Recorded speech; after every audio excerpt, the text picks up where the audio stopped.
It's time once again for another thrilling episode of Markout Radio.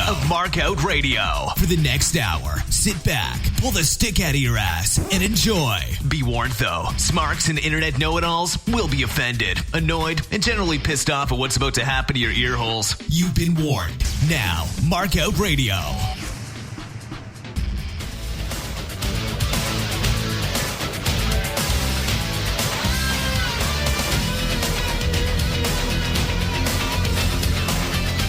That's right. Markout Radio goes Nitro, episode 31, April 15th, 1996. We had a week off last week. This week, we're coming from Charleston Civic Center in Charleston, West Virginia. Commentators, as usual, Eric Bischoff, Bobby the Brain Heenan, Steve Mongo McMichael. Now, before we get into this, we don't actually know the seating capacity or the sales figures for this show. In 97, we'll be back here for a Nitro, and the capacity at that point was 9,575. So 9,575 people. Now, granted, that's when Nitro was on fire, so I doubt they pulled that number here, especially with the card they advertised and no dark matches. The average for paid attendance so far, since Nitro went live, is about 3,500 people. So if they're using a half arena setup, that number makes sense with probably 6,000 to 7,000 maybe in attendance. That's just a guess, man. Don't fucking quote me on that. They're using a half arena setup. So, I don't know. Maybe my reason and ration makes sense. Who the fuck knows? The ratings war that isn't a war yet has Raw drawing 3.1 to Nitro's 2.8. Oh, God. And Eric Bischoff's got his fucking marketing hat on again because Nitro is real, live, fresh wrestling. Not like that canned stuff over at the other fucking place. Jesus Christ. And Mongo quips that now WCW is a force of nature. Which force is that exactly? The Shocker?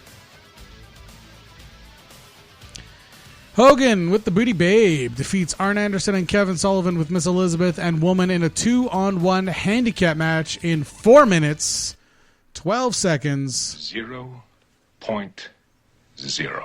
Oh, God. It was just... Being a whore can only go on for so long. Supposedly... the Hogan Booty Band match was supposed to happen here, like a return match, but Beaver got hurt on Saturday night. So here's Hogan in a match with a guy that beat him 2 matches running, and Kevin Sullivan, who's had his number for the better part of 3 months. Jesus Christ. Anyways, Hogan really needs to stop doing the figure 4 spot. He doesn't understand how the fuck it works. He should just stay away from it. Stick to the big leg drop. Leg drop is such a vicious move. And just stop with the fucking figure 4.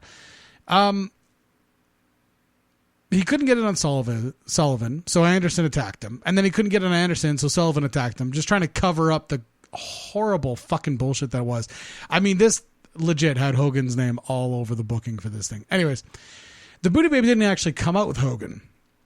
She came out afterwards, after this figure 4 debacle. So she comes out in new gear to cheer Hogan on. Her ass is hanging out of her booty shorts. Oh, God. Did I just say that the Booty Babe is wearing booty shorts? I think I've been watching way too much 90s wrestling. Anyways. The finish here was good in theory, but Hogan and Anderson were too far away to make it work like it was intended. Hogan knocks Anderson down and then gets him up for that toss into the corner catapult motion. And Sullivan took a coon's age to get from the second to the top rope so that Anderson could hit him head into nuts. Hogan pulls Sullivan down, scoop slams him, and then drops the big leg.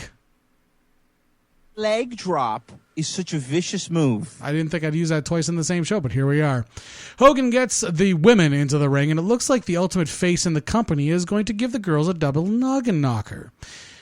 But instead, he gets his hands on Jimmy Hart, who tries to use the good old powder gimmick escape, but doesn't work. And he gets laid out by Hogan until Giant comes down to the chokeslam Hogan, who, of course, no-sells the chokeslam. I mean, it's not as though he didn't just have a handicap match or anything, right? What? Oh, he did. Fuck. So Hogan Hour is in full effect. Hogan Hour sucked. Not only did he just come off of a handicap match against somebody that beat him 2 weeks in a row less than a month ago, and then he gets laid out by Giant's finisher, but then he pops up and he body slams him. That's what I do! Wrong guy.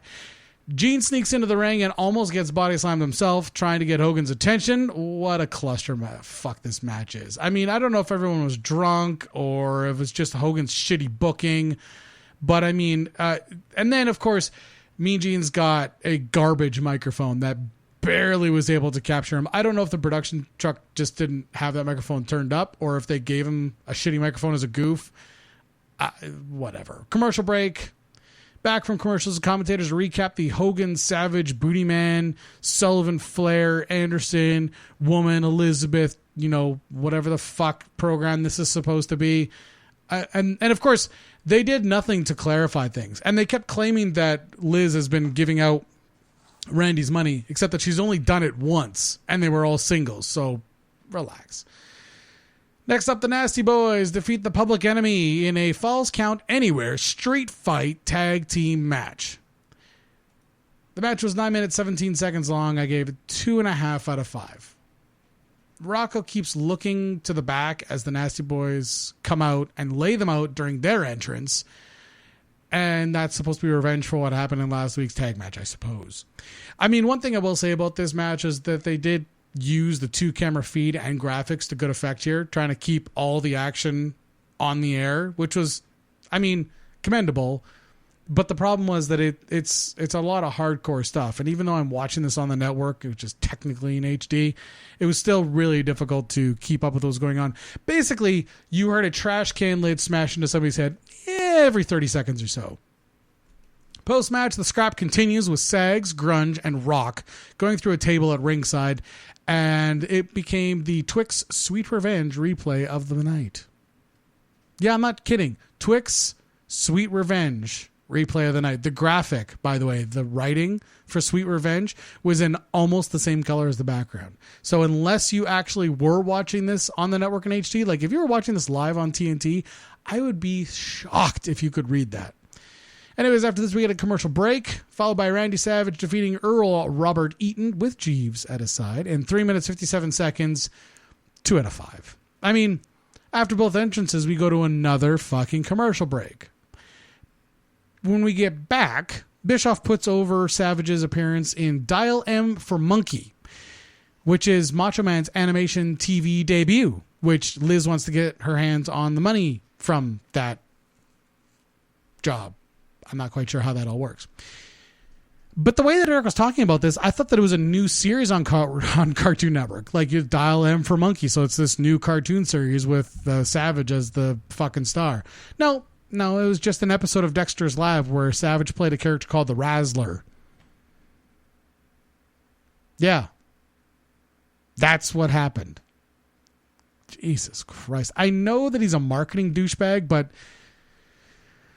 Jesus, he crossed right over into politician right there. Post-match, Savage looks like he gets DQ'd based on the ref's arm motions, and this was for shoving the ref, of course. Alex Wright, Jim Duggan, and a black wrestler that I don't know try to stop him from dropping the big elbow on a prone Eaton and fail. He gets put into handcuffs and hauled away.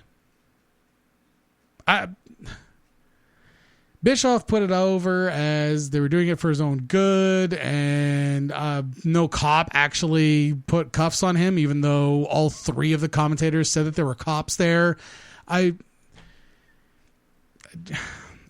Jesus Christ. All right, commercial break. During the break, we get a WCW magazine promo, and coming back from break, the camera has zoomed in on the Great White Hype movie poster. And I suppose that is somehow promoting the movie.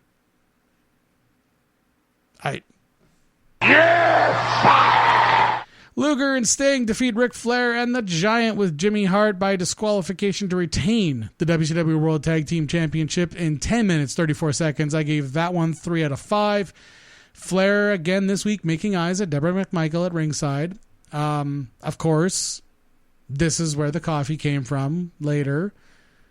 I'm not quite sure why Mongo's wife has to be there. Possibly because everyone's wives were being taken on the road. It's baffling to me. Whatever. It's a bit of a schmoz as Flair chops Giant and they fight to the back, which this time it was actually a clever way to waste some time during a commercial break. Back from commercial, Mongo quips that the last time he saw someone getting the boots like this was when Rodney King was asking if we could all just get along. Holy actual fuck. I mean, I know that it's a bad joke, like the American Male song that comes over and over again on the show, but the 90s really were a different time you could go away saying this shit on the air. Mongo quips that he used to tear his little sister's Barbie dolls to pieces as he watches the Giant tear apart Luger. I mean, I get it. He's a macho douchebag. I'm not quite sure if he's a macho douchebag in like this century or if he's a macho douchebag from like the 1800s, because I don't know any guys who played football or wrestled or played hockey who ever tore apart their little sister's Barbie dolls. Like, it makes him sound like a crazy person. It sounds like he needs to be committed, like he's got some deep-seated anger issues with women. Holy shit, I think we just figured out what happened to his marriage. Anyways, props to the cameraman in this match taking a bump in the corner. This time when the coffee cup appears, Luger ducks it, of course, because fool me twice. But it got Sting, and Nick Patrick actually saw this and calls for the DQ, allowing Giant to chokeslam Luger and Sting, leaving them in a pile in the ring. We end up back at the commentating position where Heenan provides a pair of handcuffs. I don't know where they came from. I don't know why they were there, but he does. He produces a pair of handcuffs with which Bischoff asks from him, and then he distracts him by saying, "Oh, hey, what's going on over there?" And then Bischoff illegally detains Heenan and gives Mongo a high five. Yes, felonies are fun for everyone at the broadcast position. The show itself was okay, 2.5 out of 5. It suffered with shitty booking, struggled to get the crowd into it. And here we are again, where what happened in the previous week is fucking with the ratings this week. Next week, the ratings are even going to get worse because this is a back-to-back mediocre Nitro. And WCW is eventually going to mount a bit of a comeback here, but really, we're holding our fucking breath for May when the actual ratings war starts and the actual ratings start showing a consistent upswing. Right now, it's just like trading blows. Like, you know, a little rabbit punch here, little sneaky one to the solar plexus there. That's all we're really getting out of this so far. But I mean, far be it from me to stop Eric from claiming that they are the greatest wrestling promotion in America, as he did at the beginning of this Nitro. Well, that was an abortion of a show. Should the mood take you, check out markoutradio.com and leave a comment. You can also find links there to our Facebook, Twitter, YouTube, and Stitcher channels. You can even leave a voicemail on our Skype. Just click the links and share them.